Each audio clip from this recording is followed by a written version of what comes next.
নমস্কার বন্ধুরা, এসটি কিচেনে আপনাদের সকলকে স্বাগত জানাই। আশা করি আপনারা নিশ্চয়ই খুবই ভালো আছেন। আজকে আরও একটি মাছের রেসিপি নিয়ে হাজির হয়েছি। আজকের এই মাছের রেসিপিটির নাম হলো নতুন আলু দিয়ে তেলাপিয়া মাছের ঝোল। আশা করি আপনাদের এই নতুন আলু দিয়ে তেলাপিয়া মাছের ঝোল রেসিপিটি দেখতে খুবই ভালো লাগবে। যদি ভালো লেগে থাকে তাহলে লাইক কমেন্ট শেয়ার করতে একদম ভুলবেন না। আর আপনি যদি আমার চ্যানেল নতুন হয়ে থাকেন তাহলে চ্যানেলটিকে অবশ্যই সাবস্ক্রাইব করে নেবেন। তো চলুন সম্পূর্ণ ভিডিওটি স্কিপ না করে দেখতে থাকুন। নতুন আলু দিয়ে তেলাপিয়া মাছের ঝোল তৈরি করার জন্য এখানে আমি 5 পিস মিডিয়াম সাইজের তেলাপিয়া মাছ ভালোভাবে কেটে ধুয়ে পরিষ্কার করে নিয়েছি আর নুন হলুদ মাখিয়ে রেখে দিয়েছি মাছগুলোর মধ্যে। এদিকে আমি কড়ার মধ্যে সর্ষের তেল গরম হতে বসিয়ে দিয়েছি। তেলটা গরম হয়ে গেছে। এবার একে একে নুন হলুদ মাখানো তেলাপিয়া মাছগুলোকে ভেজে নেব তেলের মধ্যে।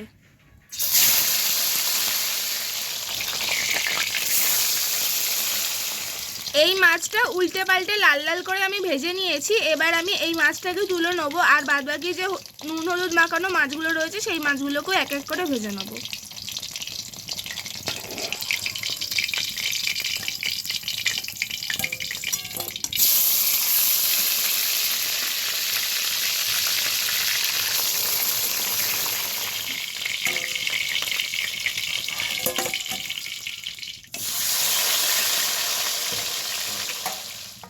সব তেলাপিয়া মাছগুলো আমি ভেজে তুলে নিয়েছি। এবার মাছের ওই সেম তেলের মধ্যে আমি অল্প পরিমাণে কালো জিরে অ্যাড করছি। কালো জিরে দেওয়ার পর এবার আমি লম্বা লম্বা করে কেটে রেখেছিলাম আলুগুলো, সেই আলুগুলো আমি তেলের মধ্যে অ্যাড করছি।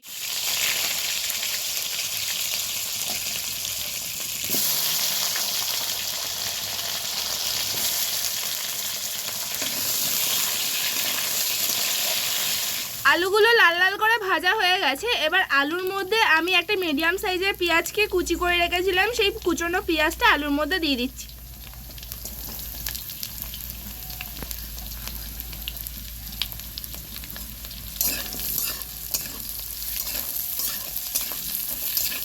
কুচনো পেঁয়াজ আলুর মধ্যে দেওয়ার পর এবার আমি নুন, পরিমাণ মতন হলুদ গুঁড়ো আর পরিমাণ মতন কাশ্মীরি লঙ্কার গুঁড়ো দিয়ে দেবো।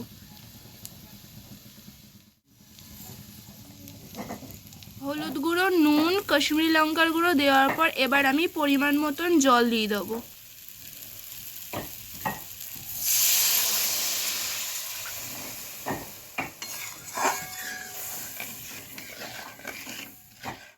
মশলাগুলো কষানোর পর আমি জল দিয়ে জলটা ভালোভাবে ফুটিয়ে নিয়েছি।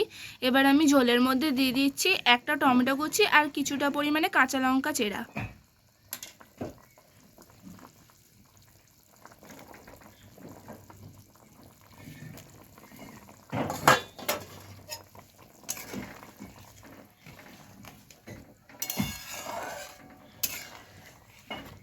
টমেটো আর কাঁচা লঙ্কা ঝোলের মধ্যে দেওয়ার পর এবার আমি ভেজে রাখা মাছগুলোকে একে একে ঝোলের মধ্যে দিয়ে দেবো।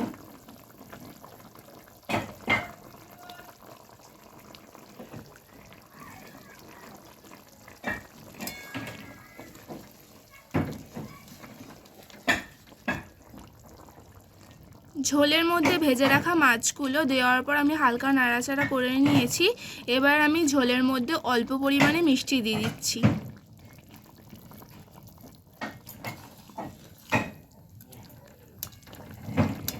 মিষ্টি দেওয়ার পর আমি 5 মিনিটের জন্য ঝোলটাকে ঢাকা দিয়ে রেখে দেবো। 5 মিনিটের জন্য আমি মাছের ঝোলটাকে ঢাকা দিয়ে রেখেছিলাম। তো আমাদের নতুন আলু দিয়ে তেলাপিয়া মাছের ঝোল রেডি হয়ে গেছে। নামিয়ে নেওয়ার আগে আমি অল্প পরিমাণে ধনেপাতা ছড়িয়ে দেবো ঝোলের ওপর।